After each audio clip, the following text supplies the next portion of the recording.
Paz, meus queridos, que a graça seja com todos. É muito bom estar com vocês mais uma vez. E eu gostaria de saudá-los na paz e na graça de nosso Senhor Jesus Cristo. Muito boa noite a todos meus irmãos e irmãs em Cristo Jesus. E a todos aqueles que nos veem e nos ouvem. Eu gostaria de convidá-los a orar conosco nessa noite. E gostaria também de convidá-los para juntos dedicarmos aqui pouquíssimos minutos e de qualidade ao nosso Senhor e Salvador Jesus Cristo. Vamos orar pedindo a Deus que Deus possa nos abençoar nesses poucos minutos, mas desde que seja com qualidade e seja com excelência ao Senhor. Então, ore comigo pedindo a Deus que Deus nos abençoe e ao mesmo tempo agradecendo a Ele por esse dia tão especial. Querido Deus e Pai Celestial, nós te pedimos em nome de Jesus que o Senhor esteja conosco, que o Senhor nos abençoe nessa noite. Mas sobretudo queremos te agradecer pelo dia de hoje, porque mais uma vez até aqui o Senhor tem nos abençoado, tem nos agraciado com a tua presença. Por isso, Pai, esteja conosco em nome do teu Filho Jesus. Nós te pedimos em nome do Pai, do Filho e do Espírito Santo, já te agradecemos em nome de Jesus. Que Deus te abençoe, que Deus te agracie, que o Senhor adentre o seu lar, abençoe toda a sua família, em nome do Senhor Jesus Cristo. Eu queria te convidar para que juntos nós venhamos ler um texto da Palavra de Deus. Eu queria em especial ler aqui o texto que está relatado em 1 Coríntios, no capítulo de número 2, no verso de número, a partir do verso de número 1. Para que a gente possa meditar em nome de Jesus. Diz assim, 1 Coríntios, capítulo 2, verso de número 1. Diz assim: E eu, irmãos, quando fui ter convosco, anunciando-vos o testemunho de Deus, não fui com sublimidade de palavras ou de sabedoria, porque nada me propus saber entre vós, senão a Jesus Cristo e este crucificado. E eu estive convosco em fraqueza, e em temor, e em grande tremor. E a minha palavra e a minha pregação não consistiram em palavras persuasivas de sabedoria humana, mas em demonstração de espírito e de poder. Verso 5. Para que a vossa fé não se apoiasse em sabedoria dos homens, mas no poder de Deus. Todavia, falamos sabedoria entre os perfeitos. Não. Porém, a sabedoria deste mundo, não dos príncipes deste mundo, porque se aniquilaram, mas falamos a sabedoria de Deus, oculta em mistério, a qual Deus ordenou antes dos séculos para a nossa glória, a qual nenhum dos príncipes deste mundo conheceu, porque se a conhecesse, nunca crucificariam ao Senhor da glória. Verso 9. Mas, como está escrito, as coisas que o olho não viu, e o ouvido não ouviu, e não subiram ao coração do homem, são as que Deus preparou para os que o amam. Mas Deus nolas revelou pelo seu Espírito, porque o Espírito penetrou todas as coisas, ainda as profundezas de Deus. Porque qual dos homens sabe as coisas do homem, senão o Espírito do homem que nele está? Assim também, ninguém sabe as coisas de Deus, senão o Espírito de Deus. Mas nós não recebemos o Espírito do mundo, mas o Espírito que provém de Deus, para que pudéssemos conhecer o que nos é dado gratuitamente, as quais também falamos, não com palavras que a sabedoria humana ensina, mas com as que o Espírito Santo ensina, comparando com as coisas espirituais, também as coisas espirituais. Ora, o homem natural não compreende as coisas do Espírito de Deus, porque lhe parece loucura, e não pode entendê-las, porque elas se discernem espiritualmente. Mas o que é espiritual discerne bem a tudo, e ele de ninguém é discernido. Porque quem conheceu a mente do Senhor para que possa instruí-lo? Mas nós temos a mente de Cristo. Então nós temos aqui em especial um texto que Paulo ele se dirige à igreja, aos irmãos de Corinto, trazendo uma palavra, colocando justamente aqui em xeque essa questão dos sábios deste mundo, da sabedoria deste mundo. Quando nós vamos dar uma olhada lá no livro, por exemplo, de Eclesiastes, nós vamos ver o sábio trazendo uma palavra, fazendo uma comparação das coisas deste mundo. E ele olha para este mundo e ele diz que tudo é vaidade, tudo é aflição de espírito. No capítulo 3, por exemplo, no verso 20, 19, 20 e 21 do capítulo 3 de Eclesiastes, ele vai dizer, por exemplo, que os homens, assim como os animais, tanto o ímpio quanto o justo, todos vão para o mesmo lugar. Que não importa que aquele que sacrifica, aquele que não sacrifica, aquele que fez o bem ou o mal, não importa, todos eles, tanto os animais quanto os homens, bem ou mal, o homem bom ou o homem ruim, entre aspas, ele também vai para o mesmo lugar. E qual homem pode dizer que esse foi para aquele lugar ou para aquele outro? Ou seja, sempre falando, o livro de Eclesiastes, ele tem uma visão humana, da sabedoria humana, ele trata do texto da sabedoria humana. Então a visão dele é o sábio falando da ótica da sabedoria humana. Então ali, fazendo aqui um contraste em relação ao que Paulo está falando, e Paulo faz esse contraste aqui em relação à sabedoria de Deus e à sabedoria do homem, o homem deste mundo em especial. E Paulo está justamente falando isso no capítulo 2, aqui dessa carta aos Coríntios. Quando ele está dizendo, já começa no capítulo 2, dizendo que ele não pregou a palavra àqueles irmãos, ele não trouxe, não chegou até eles com palavras persuasivas de sabedoria humana. Ele começa o texto dizendo: eu, irmãos, quando fui ter convosco, anunciando-vos o testemunho de Deus, não fui com sublimidade de palavras ou de sabedoria, porque nada me propus saber entre vós, senão é Jesus Cristo e esse crucificado. E eu estive convosco em fraqueza, em temor, em grande tremor. E a minha palavra e a minha pregação não consistiram em palavras persuasivas de sabedoria humana, mas em demonstração do Espírito de poder. Então Paulo já começa deixando claro ali, porque a gente sabe que havia ali uma discussão em Corinto, na igreja de Corinto, porque eles diziam: eu sou de Paulo, eu sou de Apolo, e começava: eu sou de Cefas, de Pedro, e começava ali uma briga entre as pessoas de poder. Um puxava para um lado, um puxava para outro, mas Paulo ali tentava dizer que no corpo de Cristo não pode haver facção, não pode haver divisão.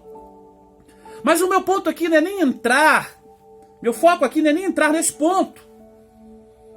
Meu foco aqui é partir da ótica, apenas uma reflexão, não é nem uma pregação, mas uma reflexão.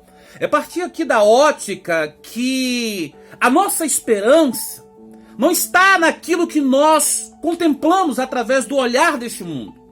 Não está naquilo que nós contemplamos através daquilo que nós vemos deste mundo, daquilo que nós entendemos a partir da visão humana. Mas conforme diz o texto, olha só o que diz 1 Coríntios, que nós lemos, no capítulo 2, verso 9. Mas como está escrito: as coisas que o olho não viu, e o ouvido não ouviu, e não subiram ao coração do homem, são as que Deus preparou para os que o amam. Queridos, olha o que Paulo está falando aqui. As coisas que o olho não viu, as coisas que a sabedoria deste mundo não contemplou, que os sábios deste mundo não contemplaram, que a humanidade não chegou a contemplar. Olha só, que o ouvido deste mundo não chegou a ouvir, nem compreender, não entendeu. São, e que não chegou até o coração do homem, são as que Deus preparou para aqueles que o amam, para o seu povo. Aí ele parte, de um princípio que as pessoas não espirituais não compreendem as coisas espirituais. É o que ele está explicando no seu texto, aquele povo. E ele está trazendo ali, Paulo está alertando os coríntios para colocar sua fé, não na pregação de homens, não na filosofia dos homens, não colocar sua fé nos mensageiros humanos e nos seus belos discursos, mas colocar a sua fé única e exclusivamente em Cristo. Cristo Jesus, o autor exclusivo da nossa fé. Porque só há um mediador entre Deus e os homens: Jesus Cristo, Senhor e Salvador. É isso que Paulo estava falando. Então nós vivemos num tempo onde as pessoas estão perdendo a esperança, onde as pessoas estão desesperançosas, desesperadas.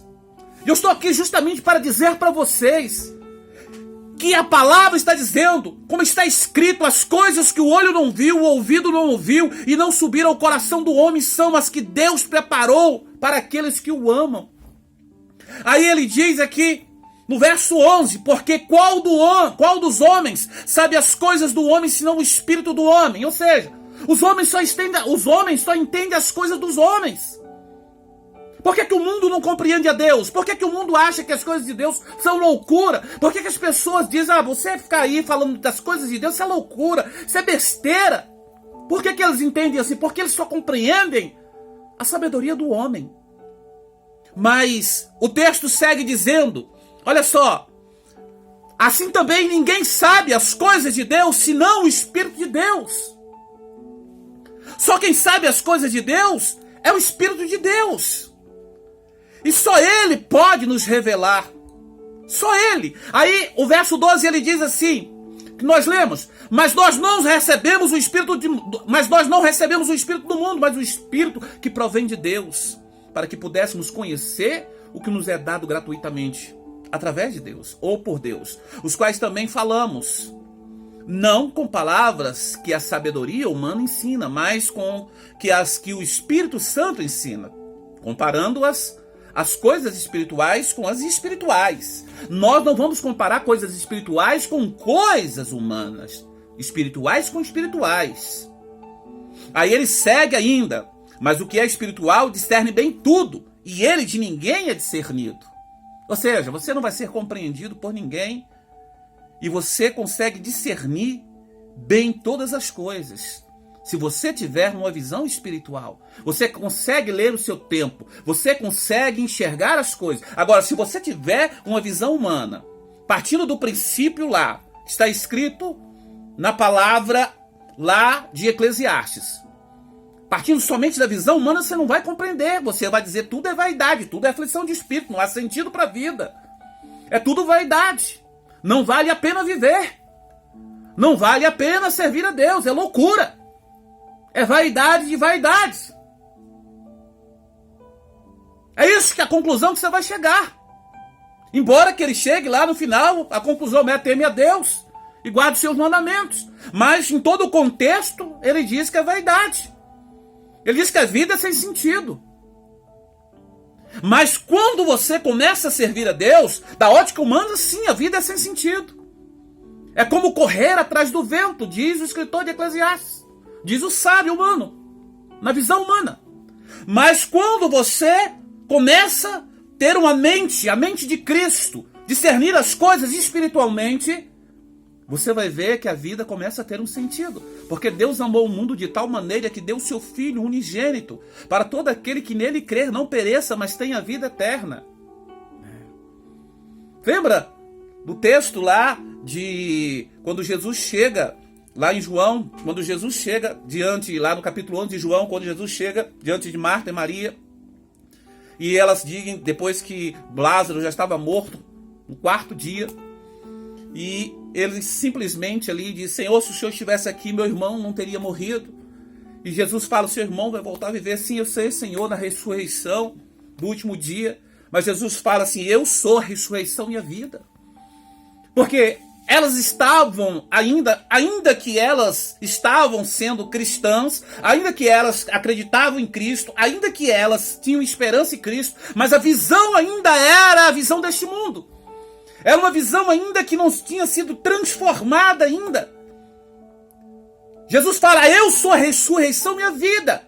Eu estou aqui agora, vocês não precisam esperar até amanhã. E Jesus fala, pergunta para elas, onde colocaram? E vai até lá. E simplesmente quando Jesus chega até lá, Jesus simplesmente diz, Lázaro, vem para fora. E Lázaro simplesmente ressuscita.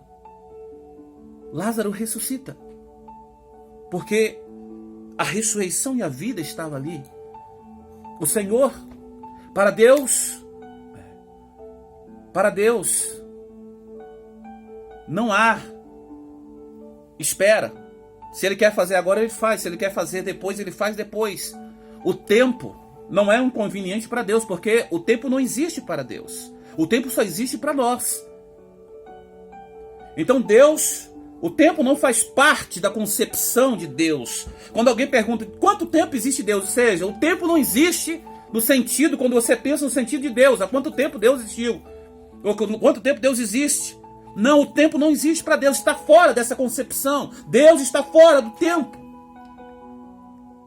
Ele é o criador do tempo no sentido tempo. A limitação do tempo é para mim e para você. A contagem do tempo é dentro da nossa humanidade.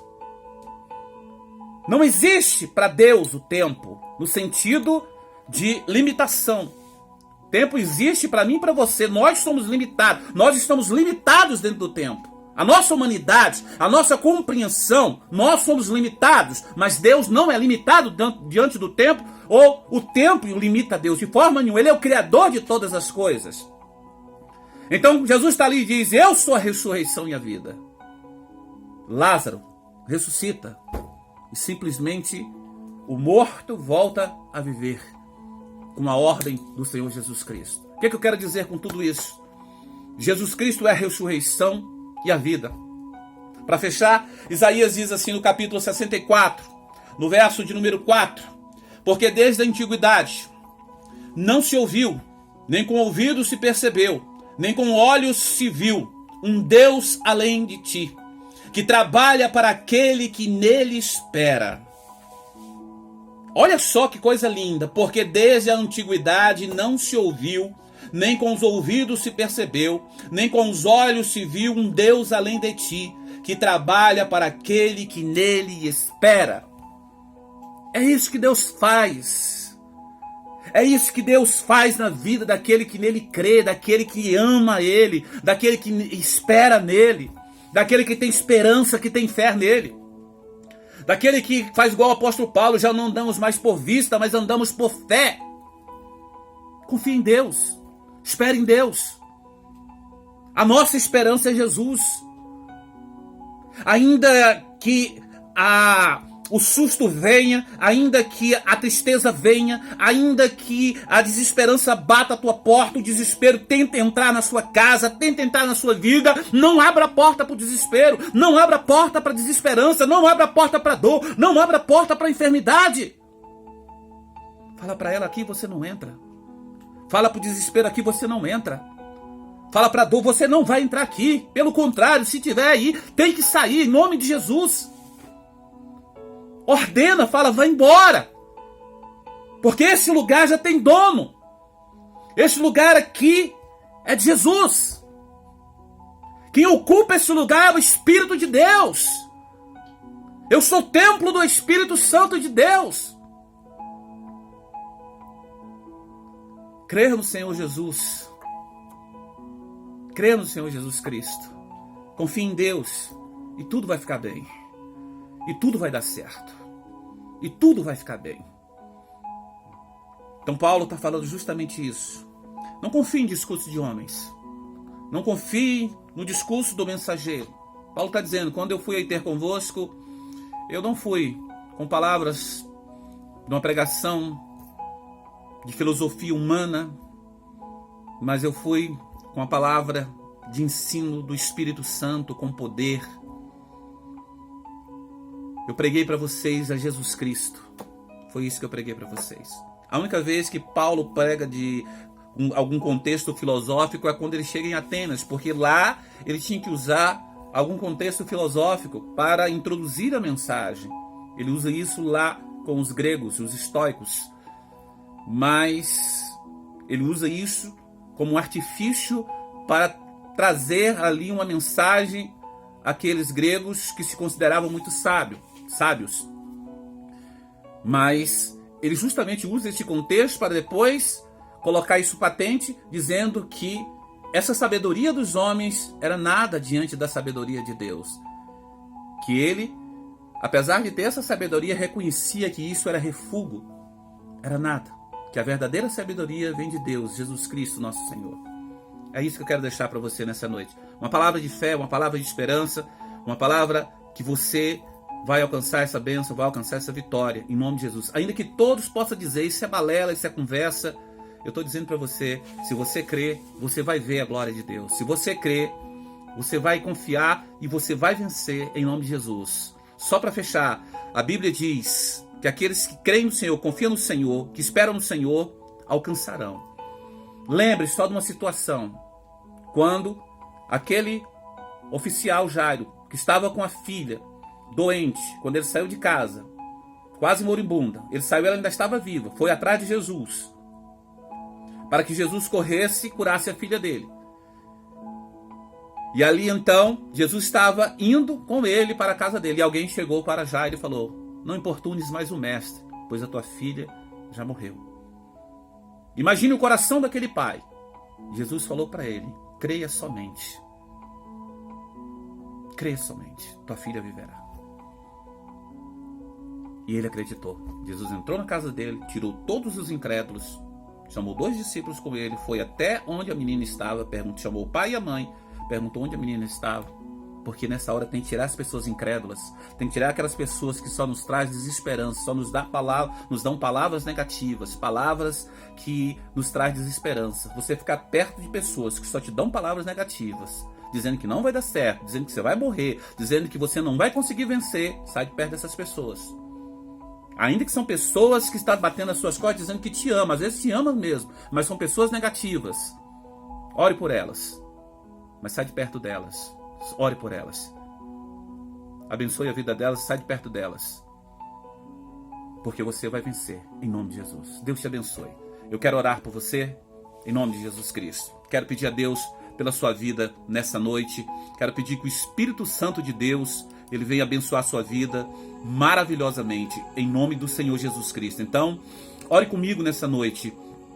Peça a Deus que a graça maravilhosa dele venha sobre a nossa vida de uma forma também maravilhosa. Vamos orar. Pai querido, Pai santo, de poder e de graça, eu oro ao Senhor, eu oro a Ti nessa hora, Pai, pedindo ao Senhor que a graça maravilhosa do Senhor venha sobre o Teu povo, sobre a Tua igreja, sobre os meus irmãos. Pai, eu oro com fé, eu oro pedindo ao Senhor um milagre sobre a vida deste meu irmão, dessa minha irmã, sobre a vida dessa pessoa que se encontra agora desesperada, aflita, cansada, abatida. Pai, desse meu irmão, dessa minha irmã que está enferma, que está enfermo. Pai, adentra agora na cama, no leito, ou mesmo no quarto, na sala, onde essa pessoa se encontra, ou no leito hospitalar. O mesmo, ó Pai Celestial, numa maca do hospital, ou mesmo, ó Pai, ali, ó Pai Celestial, esperando um atendimento médico que não consegue.